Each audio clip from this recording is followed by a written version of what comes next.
Gentlemen, thank you so much for availing yourself to discuss this very important subject. Possibly to start us off is to 1 minute.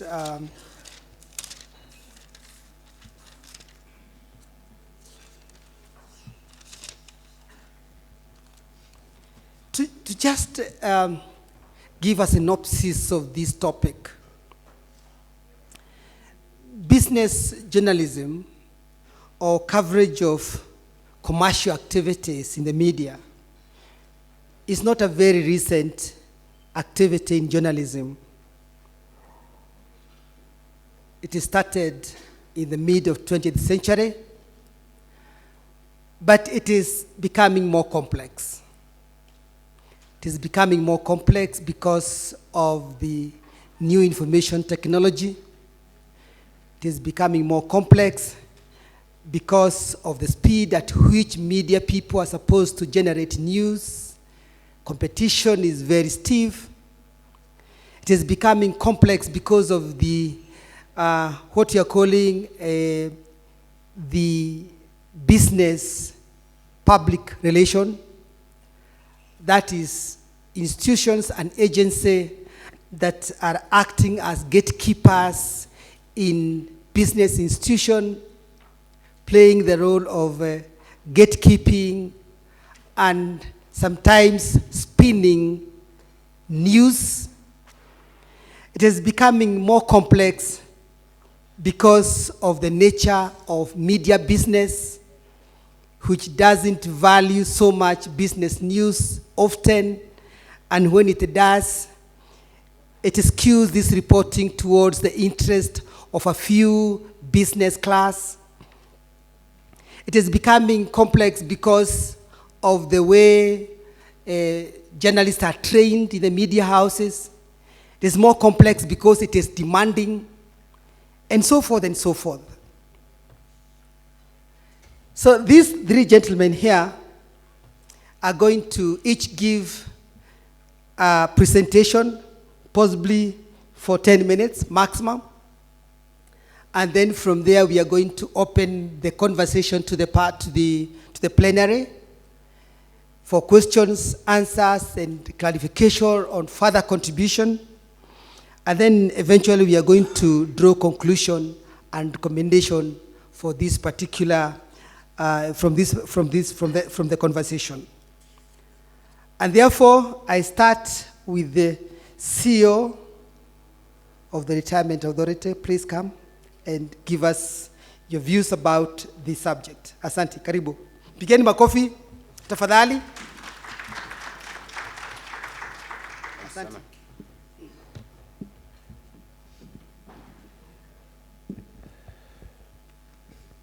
Thank you very much, and good afternoon, everyone. As you have heard, my name is Zomo Mutuku, Chief Executive, Retirement Benefits Authority. It's a real pleasure to be here. I think this is a very important event, and I'm happy that I've been given an opportunity to speak to you. The topic, of course, is on business, but within the business, we have the financial sector, and within the financial sector, one of the critical components of it is what we call long-term savings, and those long-term savings come from the retirement benefits industry, which is the one that I regulate. So I'll just take a few minutes just to make a few comments. I think the theme of this summit is very apt, in line with what we in government are trying to drive. For us in RBA, RBA is the regulator for pension schemes. Our mandate is to regulate and supervise the establishment of schemes, to promote the development of retirement benefits and saving for retirement, to protect the interest of members of those schemes. So we have a consumer protection role. And we also advise government on policy matters to do with retirement benefits. So for us, media is a critical tool It's a tool that we must work with because for us to achieve those mandates, it will not be possible unless we are able to talk to the people, and the media is really the channel that we use to speak to the people. So when, as you have heard, the topic is media and the business agenda, are we doing enough? It is certainly timely, and I would want to pick some areas that I think the media can assist us. Let me start by quoting Mark Twain, who said that there are only two forces that can carry light to all corners of the globe. That is the sun in the heavens and the Associated Press. And of course, you can substitute Associated Press with media. So it is only media that can carry light to all corners of the globe. Media is very powerful in setting the agenda for public discourse, and it can really change public attitudes. And one of the attitudes that we are really trying to change at RBA is attitude towards saving for retirement. The statistics we have show that 8 out of every 10 Kenyans who retire don't have adequate savings when they retire. As it is, only 20% of the working labor force is a member of any kind of retirement arrangement. That means we are talking about something like 12 million Kenyans who are working who are not in any kind of retirement scheme. And amongst those are many media practitioners. I know a lot of media practitioners are not members of retirement benefit schemes. And with a breakdown of traditional kind of systems for caring for the elderly, before your children would be there to take care of you, but now it's unlikely. Yeah, over the weekend I was in visiting some relatives in Shimba Hills, and there was a Mose who was a neighbor there, and he had passed away. So I asked what happened to him, and they told me that the Mose has been here, but all his children took off. He has this big shamba, but he didn't have anybody to help him on the shamba. And I think eventually, out of loneliness and so on, and being unable to farm, he passed on. So those traditional systems you had in the past, where the children would be there, are no longer there. With urbanization and so on, things have changed, and people really need to plan for themselves how they will take care of themselves in retirement, and you do that during your working life. In retirement, you have a lot of issues to worry about, like health, food, shelter, clothing, and so on. But unfortunately, most people have not prepared for this, and they often find themselves in poverty and frustration after leaving the workforce. And therefore, the media can be a great partner in turning this around by educating Kenyans on the need to save for retirement. However, if those in the media themselves are not saving, then we are in big trouble, because how would they be able to preach water when they are drinking wine? So one of the first steps is that we have pledged to work together with the Media Council of Kenya to empower journalists with some of this information about how they themselves can save for retirement, and then what message they can help us to pass out to the Kenyans, so they can also join schemes and so on. Similarly, on a broader perspective, we are really keen on nurturing journalists who are able to report on pension and other financial sector issues, to understand some of the undercurrents in the financial sector, and play a key role in highlighting some of the issues which we want to bring to the attention of policymakers, and also some of the issues that the public need to know. For example, many of you might not know that our industry, the pensions industry, plays a big role in the economy. Even though we have 1,250 pension schemes in Kenya with around 3 million members, they have been able to accumulate 1.1 trillion shillings worth of assets.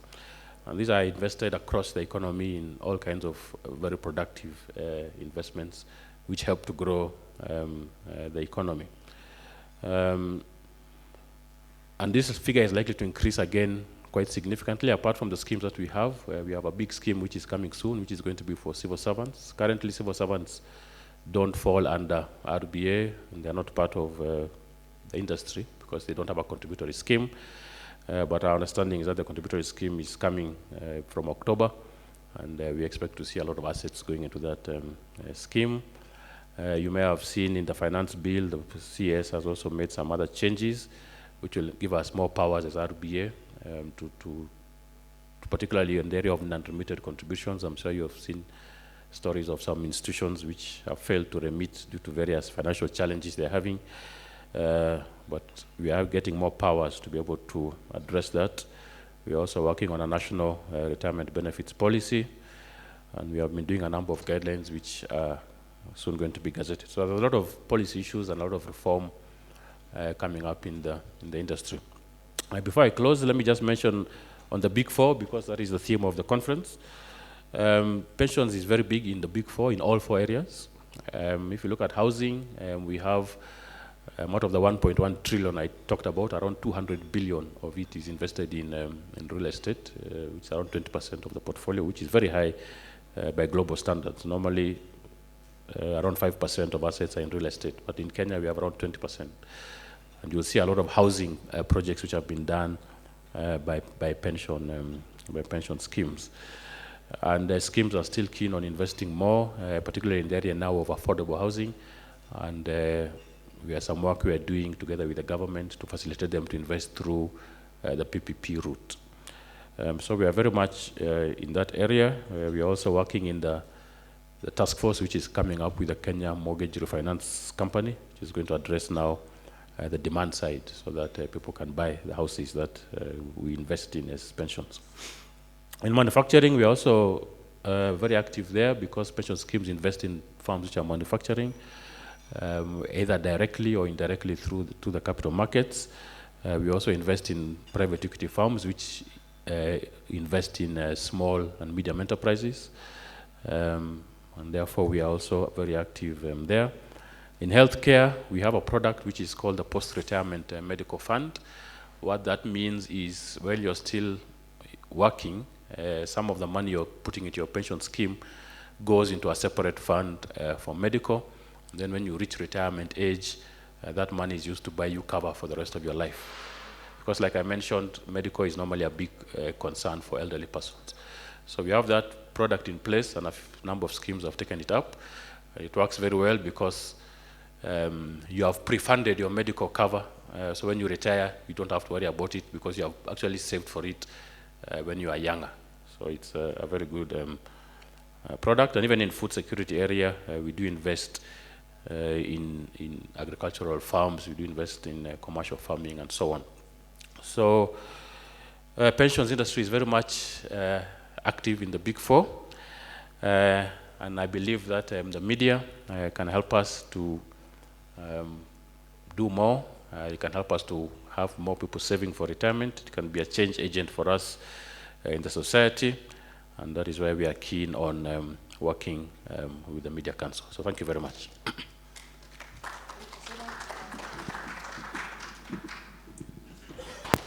Thank you so much. Is media doing enough to promote Kenya as an investment destination? Is media doing enough to motivate Kenyans to get into the world of business? Is media doing enough to communicate to Kenyans about companies that are existing in our country and what they're doing and business opportunities existing in those organizations? What are we missing? What are the challenges? Rapuru is one of the prolific journalists in world of business reporting, and we want to hear him give us some of these issues, or interrogate some of these issues. Rapuru, please join us. Asante. Mpigeni makofi tafadhali. Yes.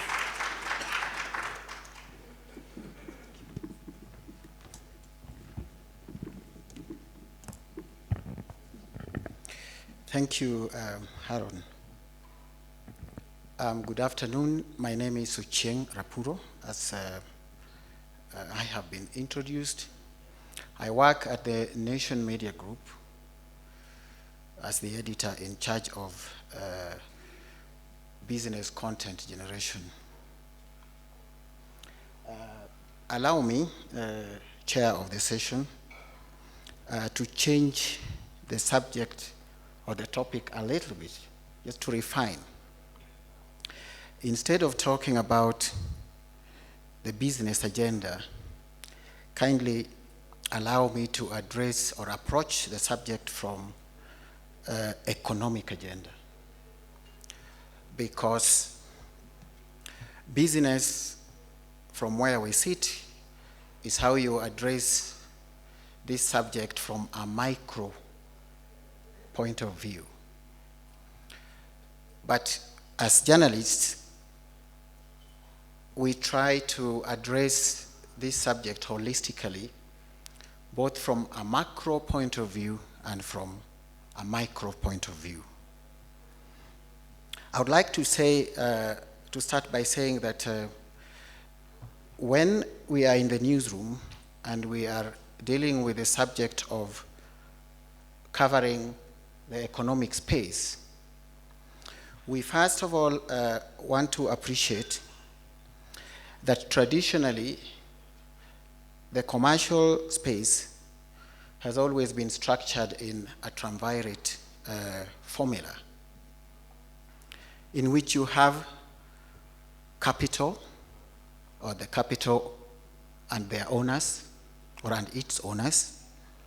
Then we have labor, the people who apply that capital in the production process to produce goods and services that are then consumed by the rest of us. And then there is the third leg, that is the government, which comes in most of these sectors in the form of the regulator or the facilitator. Government is the one that lays the ground for business to thrive. And therefore,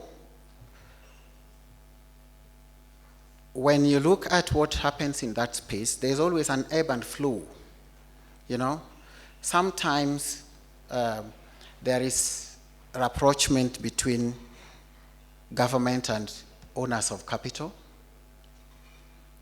Sometimes that relationship is only smooth between government and labor.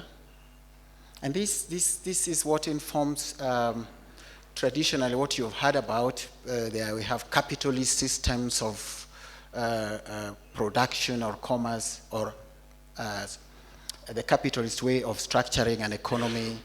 Then you have the socialist system, and all to the leftist, the extreme left of the communist. And so predominantly the world stayed on the capitalist mode, in which those three factors that I've mentioned coexisted to produce products and services, until Ronald Reagan and Margaret Thatcher happened on the scene and came with what they call the neoliberal approach to organizing our economies. And Reagan said, let's not look at government as the solution. For him, government was the problem.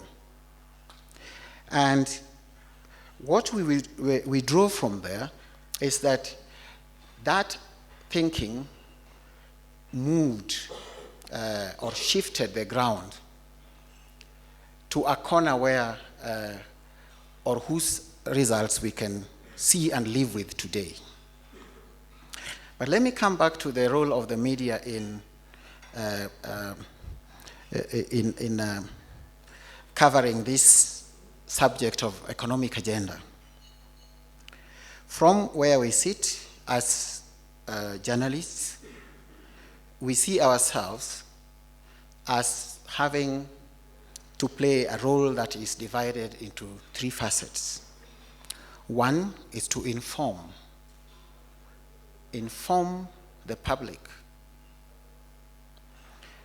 The second role is to offer a neutral platform for robust debate among ourselves as citizens of this country, as citizens of the world. And the third role is what we call the watchdog role. The watchdog role is one that, although last on my list, in our environment, often we are called upon to play this role almost on a daily basis. Now, going back to the first item of informing the public, here, from where we sit as economic journalists, we take it as our responsibility to inform the public about opportunities that exist, opportunities in all the facets of our lives, opportunities that exist in education, opportunities that exist in agriculture, in health, in IT, virtually every facet of our lives. Here, again, to inform, we also monitor trends. We monitor and document trends. This is the arm where, for example, we will tell you the economy grew by this margin or shrunk, by this margin in this period.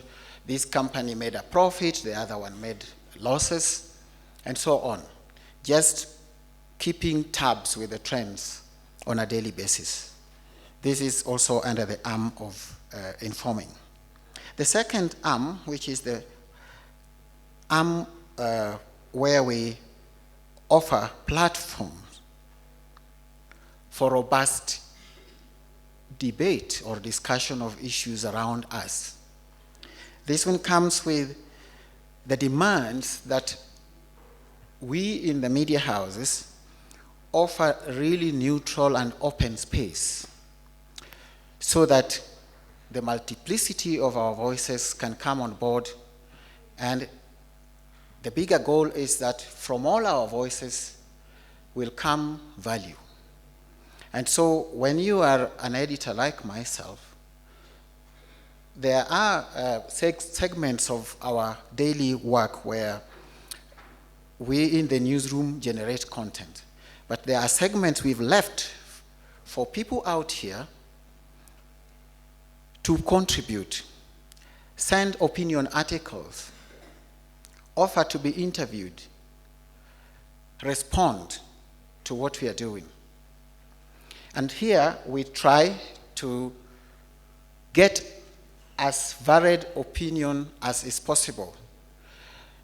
I happen to run a newspaper that is called the Business Daily, which many people have referred to in many ways. They say, some have said it's elitist, some have said it is just focused on big business, Some have said it speaks of very tough, difficult issues to understand, and so on. But you will find, for example, that while we are out there trying to look for opinion that comes from different corners of the country, for example, you will find only people in certain segments of the economy. The bankers want to write, guys in the telecoms want to write, You rarely get opinions from people in the agriculture sector, people in education sector, people in the non-profit sector, because these opinions are supposed to be on our platforms to help us get to the depth of the issues that are surrounding around us. So, and therefore we want to encourage robust and in-depth interrogation of issues that are economic in nature around us. We do not want to become the shallow conveyor belts of information that is of propagandist nature, or is meant to be only self-serving to the producer of that information. Lastly, before I sit, there is the last role of the watchdog role. It is the most difficult, yet it is the most important. The watchdog role, and the reason is actually the reason that I requested Chair to allow me to reframe the subject of the day. Because, for example, every year, our government sets its agenda using a document called the budget. If you want to know the intentions of the government, that is the document we refer to. And so, from that document, and we are the ones who have been charged with the responsibility of interrogating that document. Usually the minister could read the budget up to an hour like this. And we are expected as economic journalists to read through it quickly, interpret, and come with some sensible information for dissemination in our platforms that same evening and the next day in the newspapers. So from that point, then we interrogate how is the state managing the macroeconomic environment? In which sectors of the economy do we intend to invest our collective public funds, which are the taxes? Do they fit our national goals? For example, recently, it was us in the media, many may not remember, that looked at those documents initially when we saw the budget policy paper and the documents that were coming from Treasury. We were not seeing any plans to invest in the big four. Yet the president and his team were constantly communicating that this is going to be the focus of my government this time. So it fell on our shoulders to remind people that, look, these guys are talking to you about the big four. You look at their intentions in the documents, there is nothing that really shows that they intend to invest. And so there was a lot of revision, even in the budget itself. Thankfully, by the time the budget was read, things fell in the line, and we have now a budget that is aligned with the intentions of the state. There are also things like, how is the government managing inflation? That's the macroeconomic environment.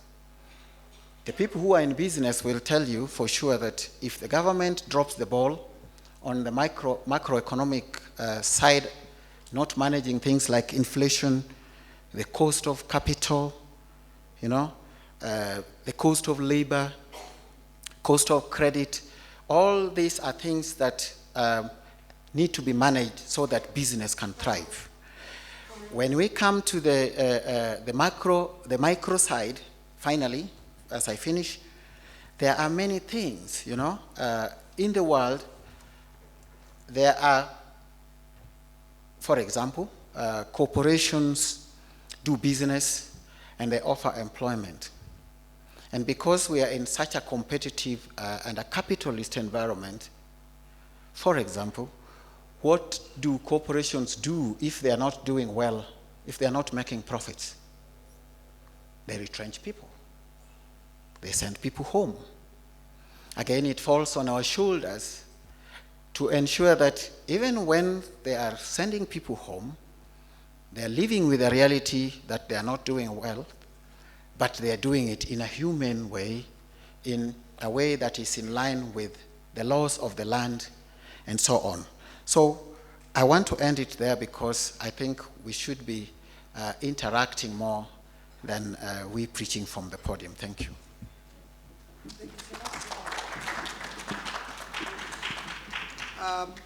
That's very good, approach to the subject.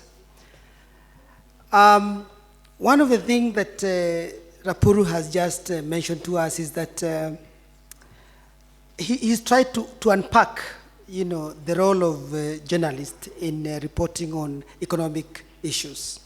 And one of the things that he has mentioned is the watchdog role. And recently we have seen media, uncovering so many of these ills and corruption matters in the papers.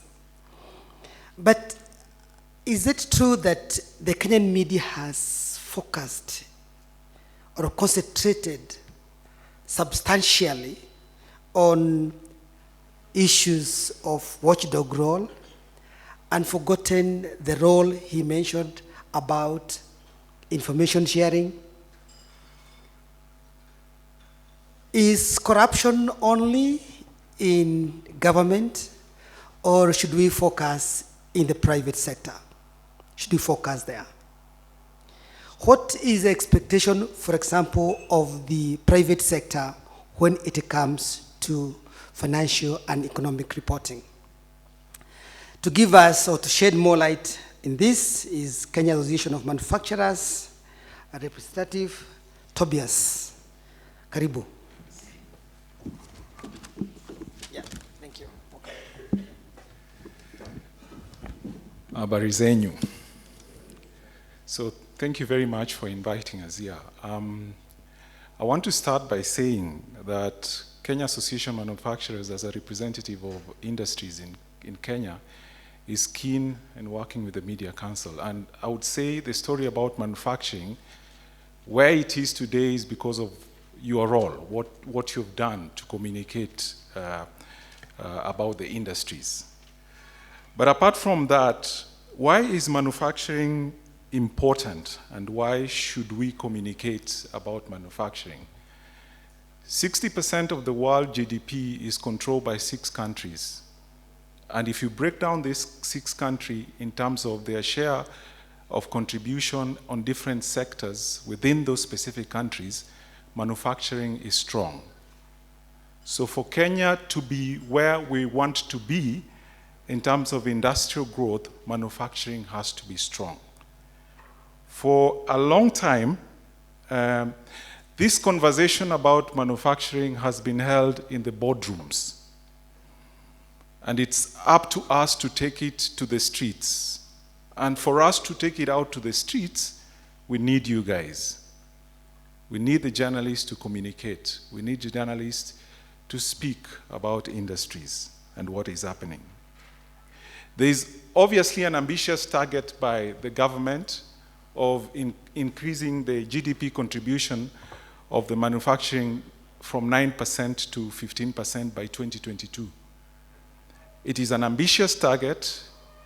For so many years, we've only been growing at 0.2% annually. And for us to move from 9% to 22%, we have to grow at a rate of 33 or 36% per annum.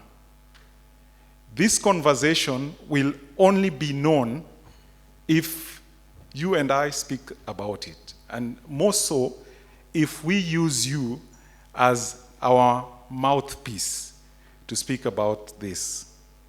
I want to mention about 2 or 3 issues in this discussion in terms of how do you promote economic growth through whatever you write, through whatever you show, and to take this issue about industries or manufacturing into the streets. One of the major things is about fact-based, we promote fact-based advocacy. So any conversation, any communication, any article that is written, that is churned from our media outlets, that seeks to promote industrial growth or economic growth in this country has to have an element of sensitivity. I will give you an example and the reasons why I'm saying this.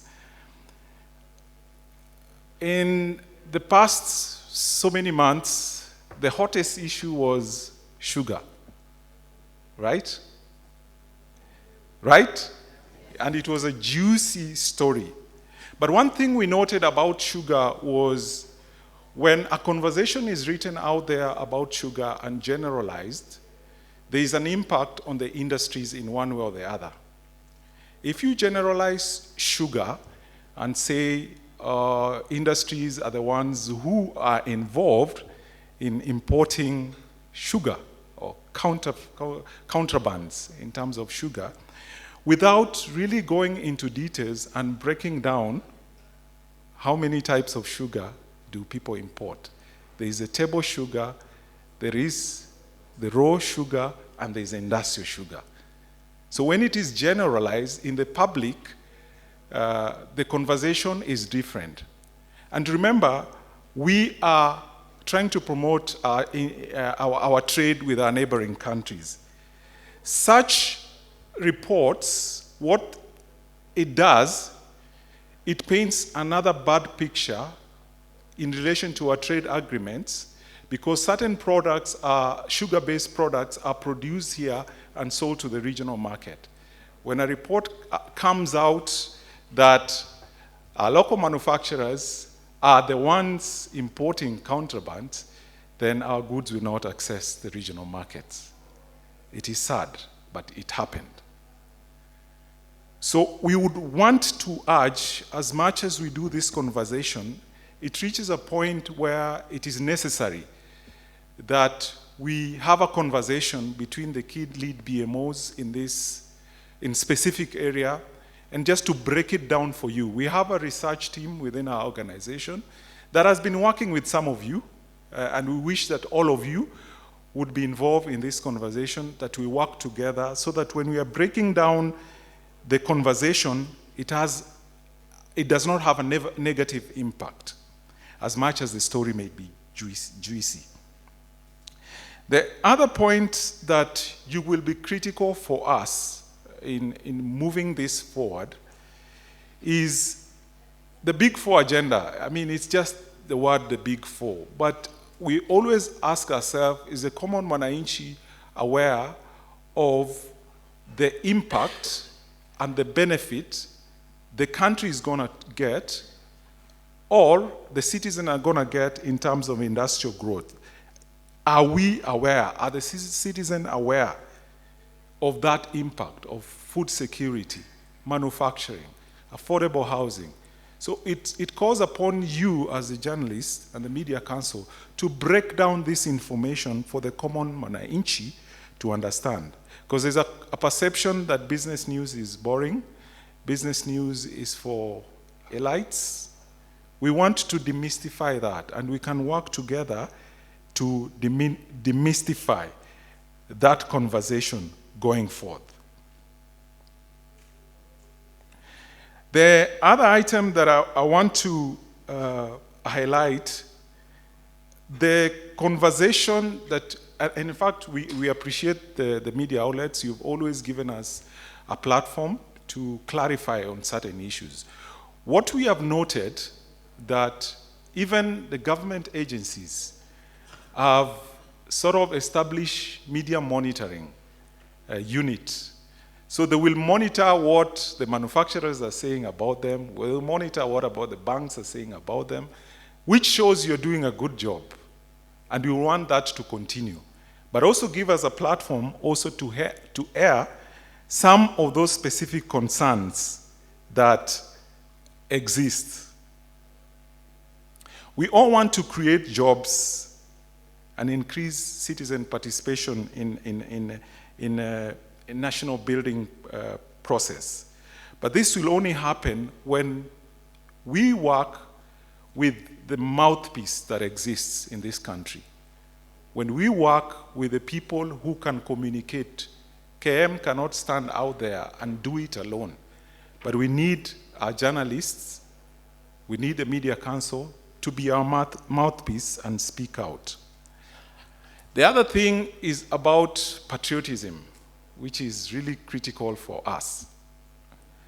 The conversation that goes out about industrial growth, about manufacturing specifically, because I come from the manufacturing background, should be able to promote our local industries at all costs.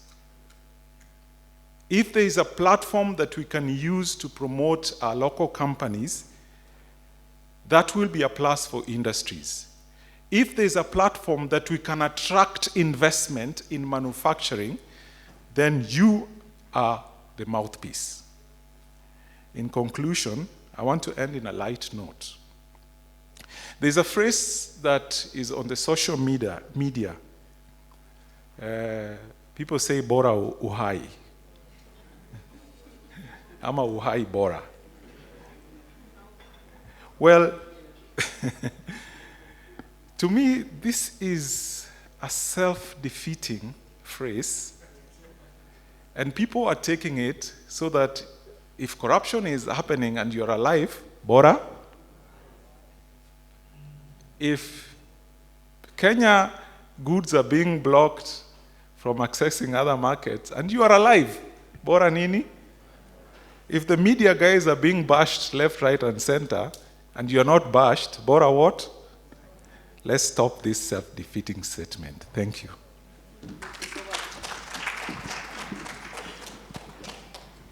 Very good.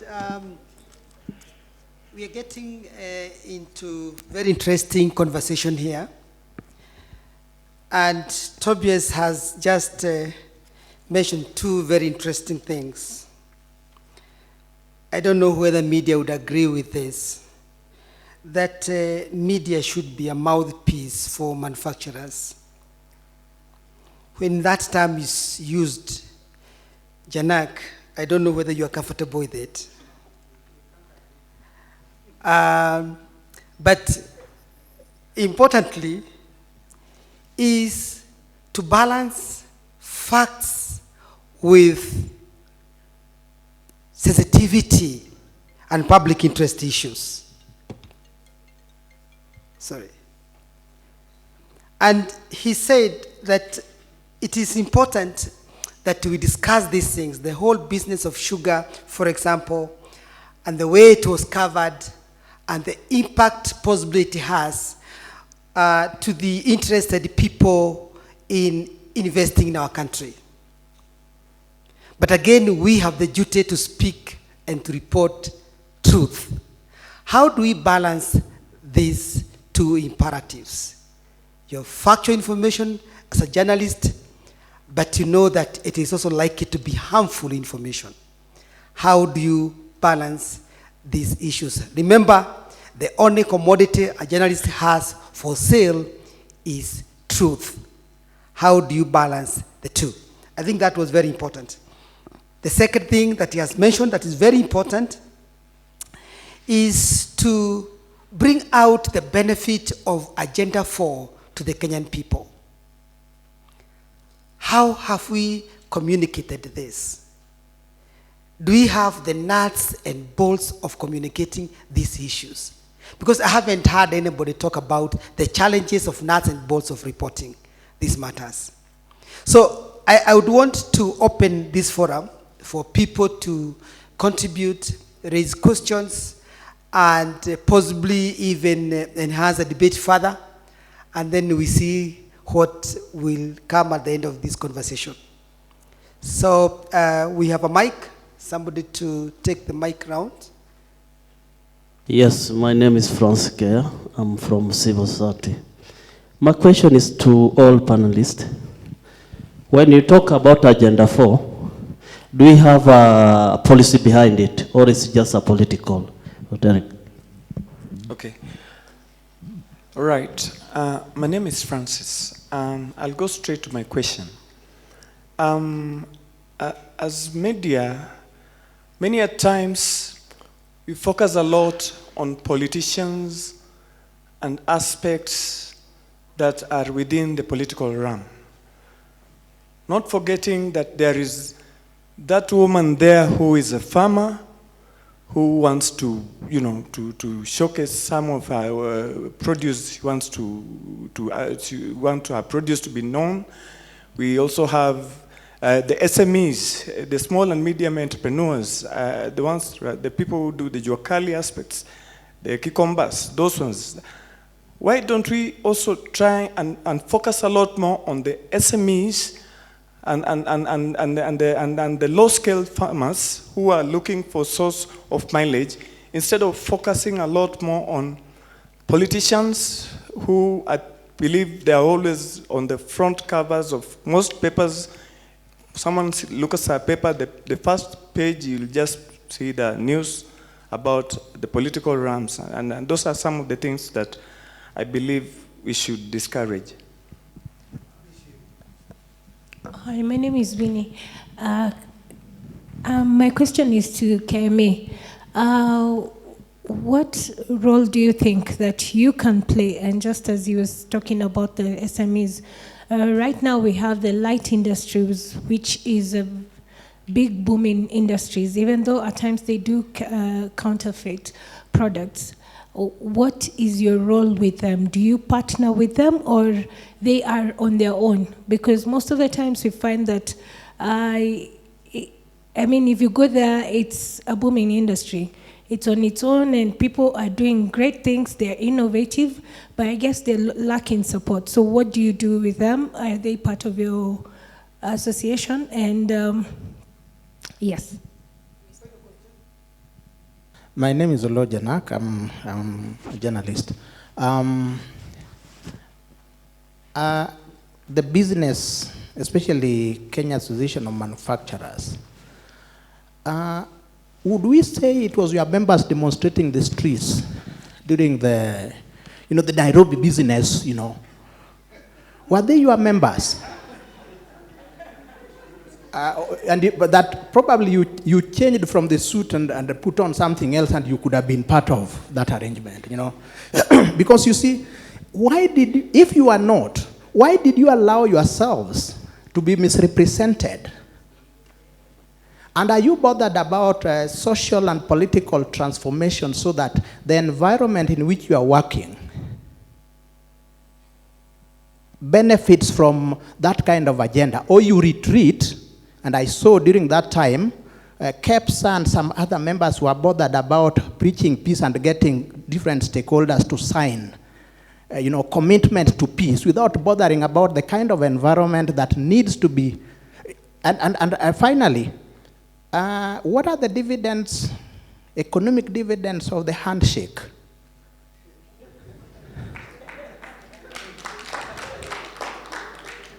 We wait for the committee to cook the political.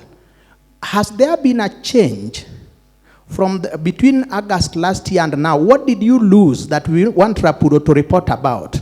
Are you recovering now? Are there any dividends? Thank you.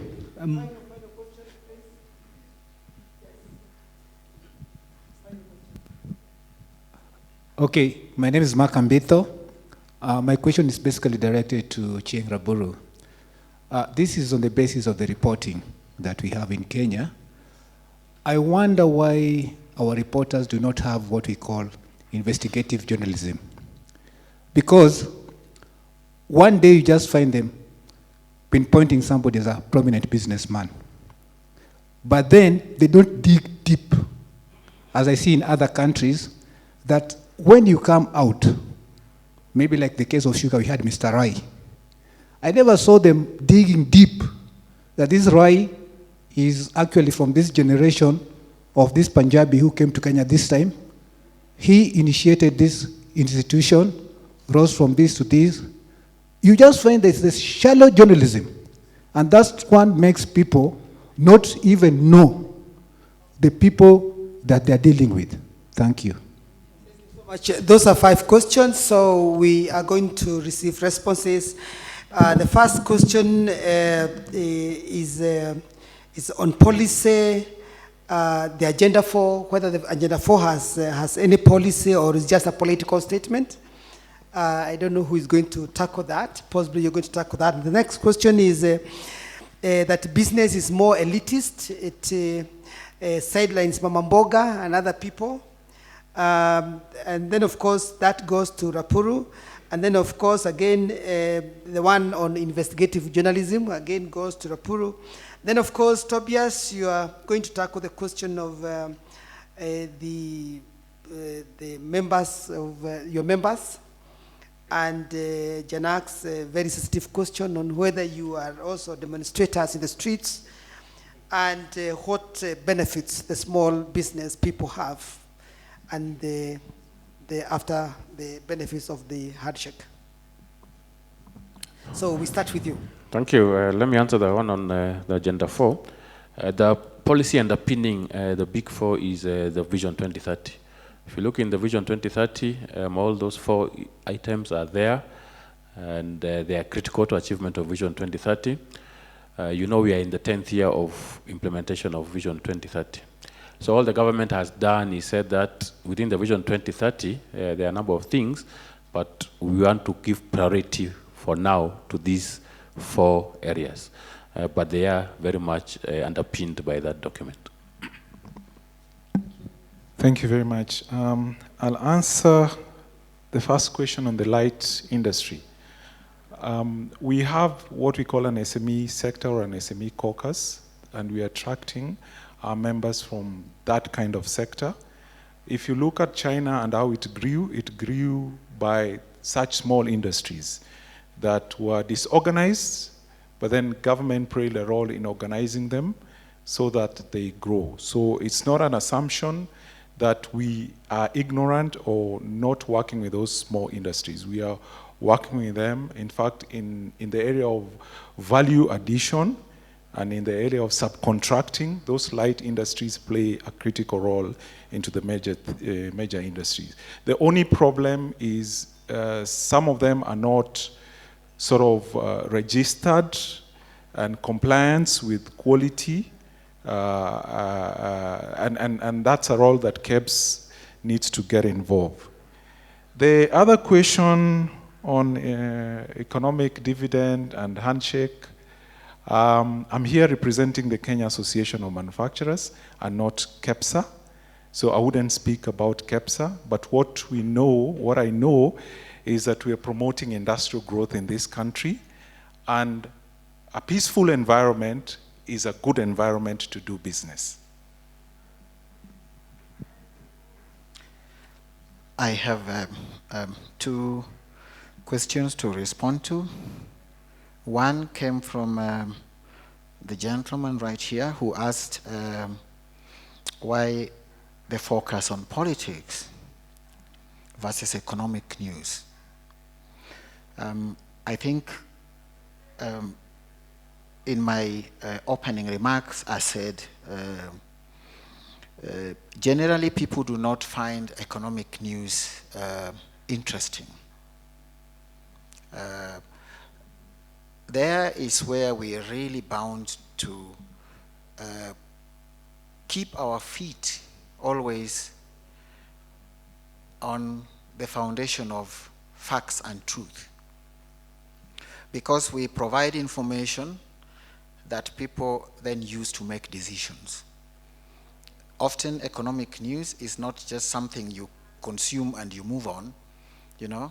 It might be that we are telling you about a company that is listed at the Nairobi Securities Exchange, and you are making a decision actually whether you can invest your money in a particular company and not the other one.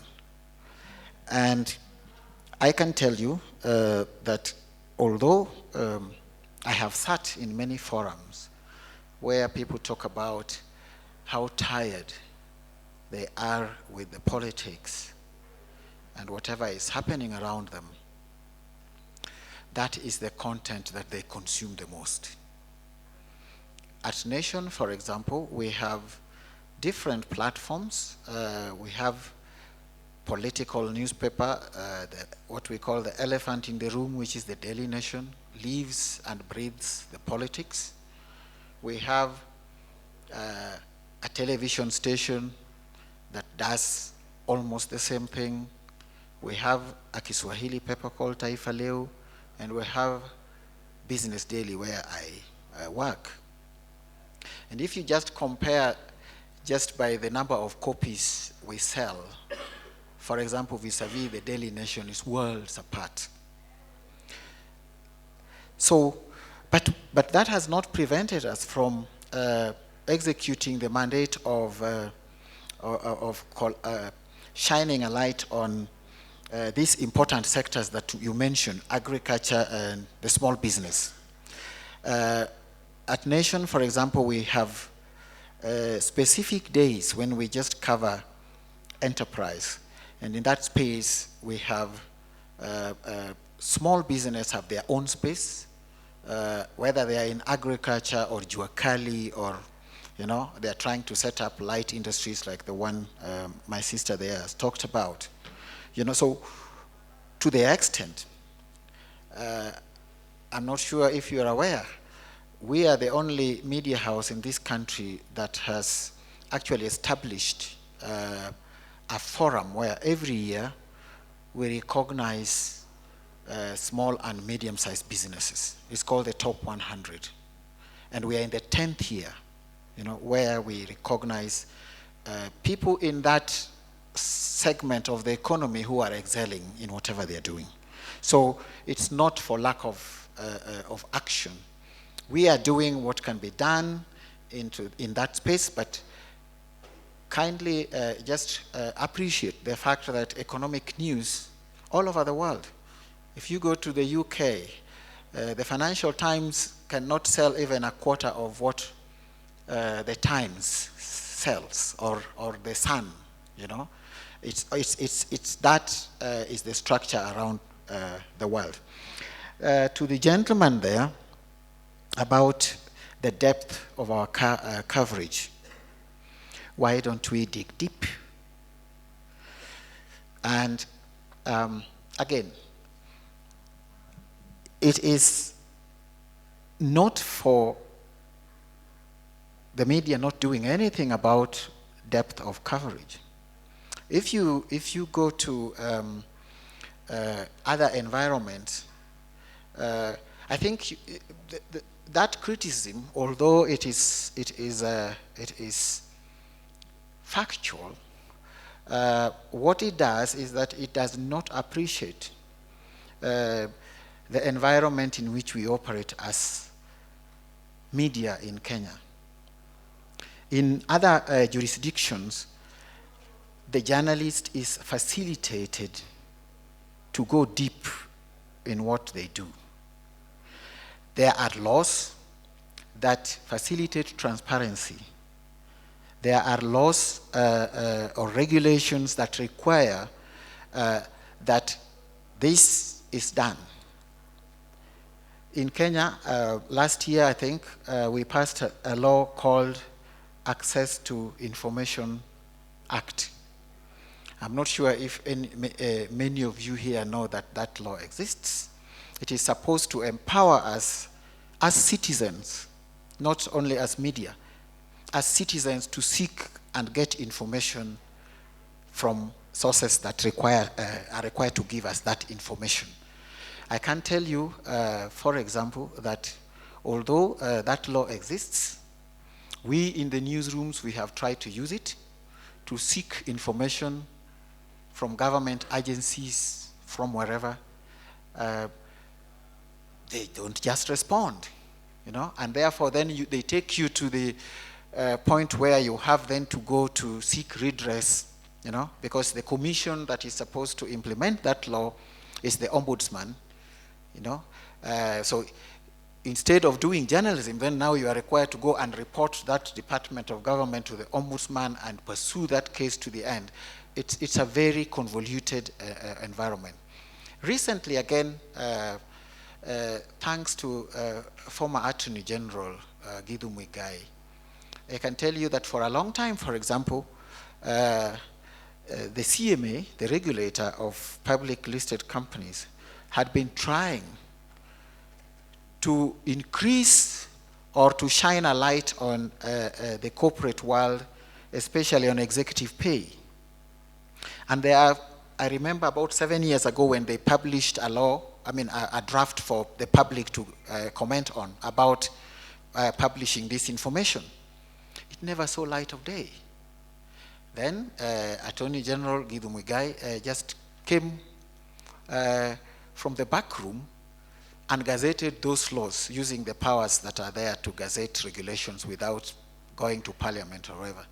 And this year, I'm sure if you follow us closely, we have been able to see what our biggest corporations pay their executives. And why is this important? Because these companies, because they are public, me and you, we are shareholders, so we are owners. And therefore, we should know what we are paying our executives. If, for example, the company in which we own shares, it's not growing the way we would like it to grow, or the profits are falling, why is executive pay going up? Those are the questions that come in that space. So there is there will be an environment that encourages depth.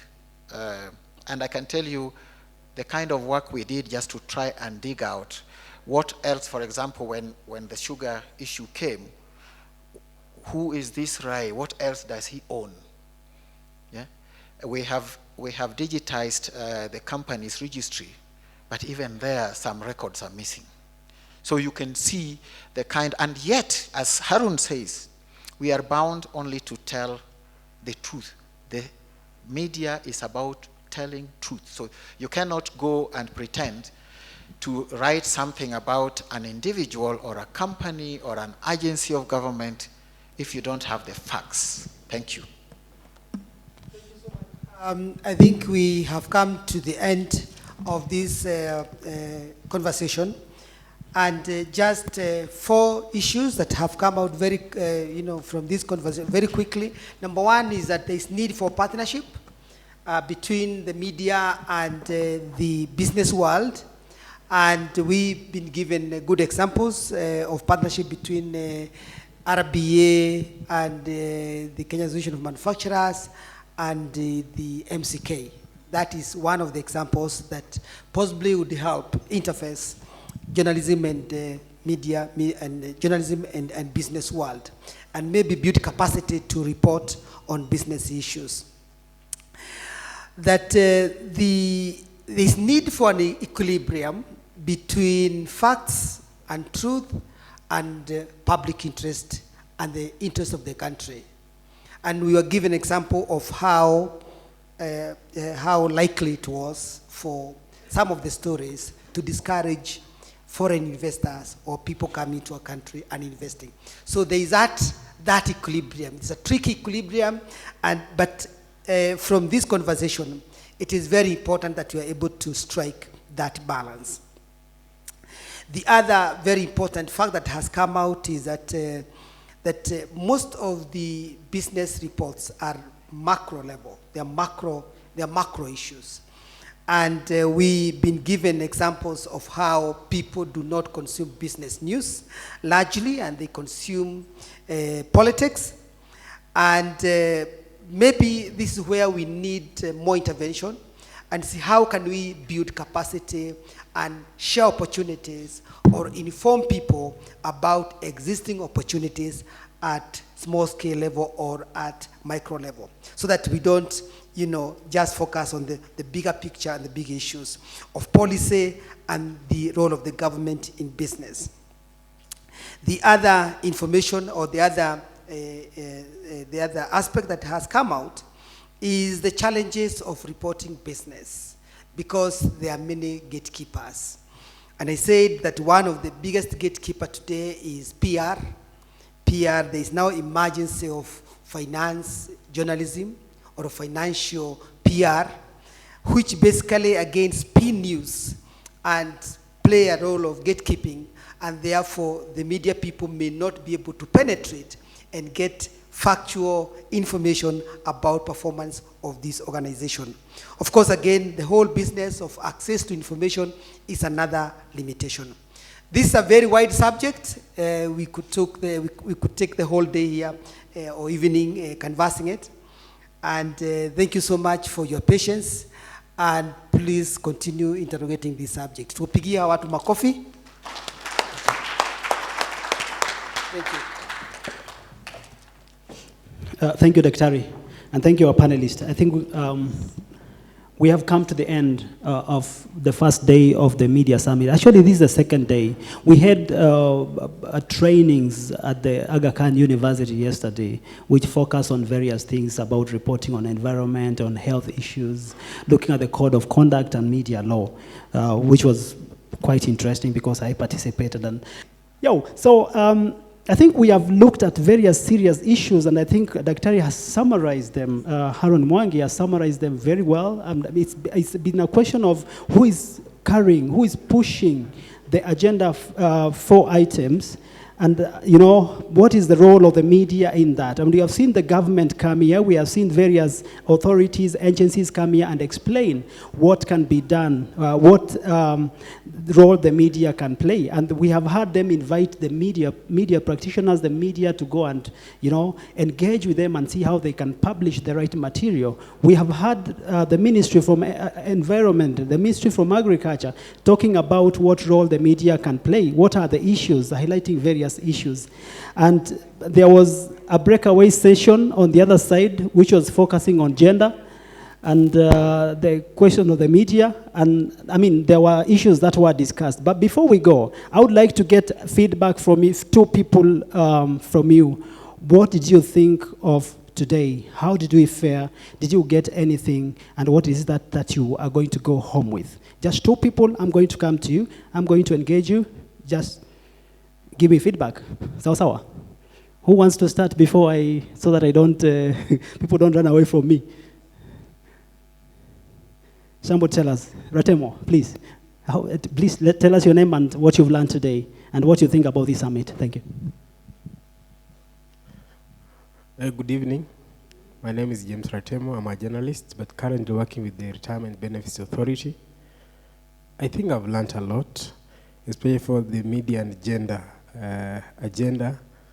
I've discovered there is so much to be done to empower the women in our newsrooms. And two, I've come to discover that the media does so much, but sometimes the public looks at the negatives, what the misses. But what they achieve, is not really captured. But lastly, I'm a bit disappointed. I expected this room to be full of journalists. When it comes to their summit, I don't know, they are so busy out there dealing with other stuff, taking care of other people, but they don't take care of themselves. So Media Council, we're really lacking journalists in the room. Thank you so much. You can see we're already getting challenged. Thank you. My name is Esamai, and from this session, I've been able to learn that there is so much love from the government towards the journalist. I don't know whether that love is the one that has been expressed here, because from morning, everyone who has been speaking, especially from the government side, has been showering praises of the media. I challenge those government representatives to put this to practice. They have invited journalists to go and see what they report. They have expressed willingness to work with journalists. Some of them acknowledge that they can't survive without journalists. But if they are here, I challenge them to put that too much of love to practice. Otherwise, it will just be a matter of talk as always. Thank you. Oh, thank you so much. I think we have the feedback that you want. We can now bring the second day of the Media Summit to an end with the national anthem, and we hope to see you tomorrow. We hope to see you later at the debate at the University of Nairobi. Thank you. National anthem, please.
Thank you.